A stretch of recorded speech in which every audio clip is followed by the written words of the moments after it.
La rapidité de circulation de l'information sur les réseaux sociaux rend indispensable leur contrôle par les entreprises. C'est ici qu'intervient le référencement social ou SMO, Social Media Optimization. Vous devez le différencier du référencement naturel ou SEO, Search Engine Optimization. Le SEO consiste à optimiser son positionnement sur le moteur de recherche de Google. En revanche, le SMO consiste à optimiser sa visibilité sur les médias, en particulier sur les réseaux sociaux. Le SEO et le SMO se complètent donc sans se chevaucher. En effet, les réseaux sociaux sont différents des moteurs de recherche. L'objectif premier n'est pas d'y être bien positionné, mais d'y être suffisamment actif pour être visible. Faisons un panorama du social media. Un réseau social est un ensemble d'identités sociales qui partagent une communauté d'intérêts et interagissent entre elles socialement. C'est un groupement intégrant technologie, interaction sociale et création de contenu. Les réseaux sociaux sont des sites nés avec le web communautaire dit Web 2.0. L'utilisateur du réseau social s'y crée des amis ou des relations.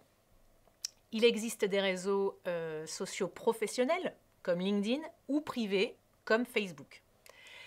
Dans l'ensemble, on distingue deux catégories de réseaux.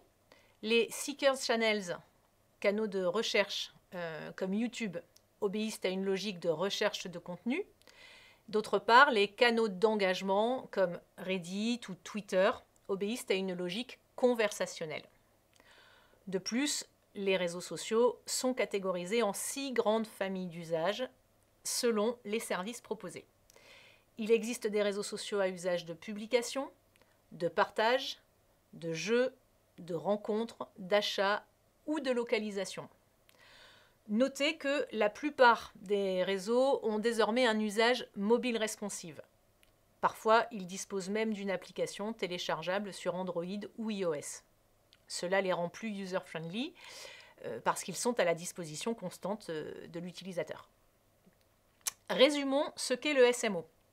C'est l'ensemble des méthodes visant à attirer des visiteurs sur des contenus de sites internet grâce à leur promotion dans les médias sociaux. Pour gérer au mieux la diffusion de vos contenus, vous devez aussi comprendre à quels objectifs répond le SMO. Tout d'abord, le SMO répond à des objectifs de communication. Il permet d'augmenter sa notoriété et d'exposer en ligne les valeurs de sa marque. Il sert aussi à engager sa communauté sur un canal de discussion et à veiller à sa e-réputation. Il ouvre un dialogue avec les followers de la marque et génère une remontée de feedback précieux. Ensuite, le SMO intervient sur des objectifs marketing. Il participe au développement du trafic sur un site grâce à la valeur ajoutée du contenu. Il favorise l'apparition de nouveaux leads, améliore la connaissance du client et optimise les actions marketing en affinant les cibles.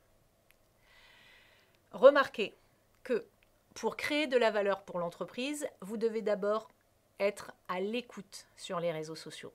Cela s'appelle le social listening. En effet, pour savoir si l'on parle de votre entreprise ou de votre produit, un suivi stratégique est nécessaire. C'est une fonction essentielle du SMO. Cette écoute permet d'améliorer ses compétences et d'éviter certaines erreurs. Le social listening se prépare. Comme pour le SEO, définissez des mots-clés et organisez votre veille sur cette base. Enseigne, sujet, concurrent, influenceur, client ou prospect. Le social listening est un élément clé de réussite sur les réseaux sociaux. N'oubliez pas que le client est de plus en plus exigeant. Il s'attend donc à ce que les entreprises l'écoutent et participent aux discussions.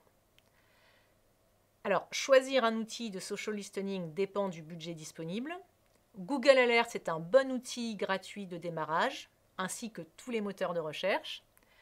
Grâce à son algorithme, en fait, Google Alerts vous avertit par email dès que les sujets sur lesquels vous assurez une veille font l'objet de publications sur le web.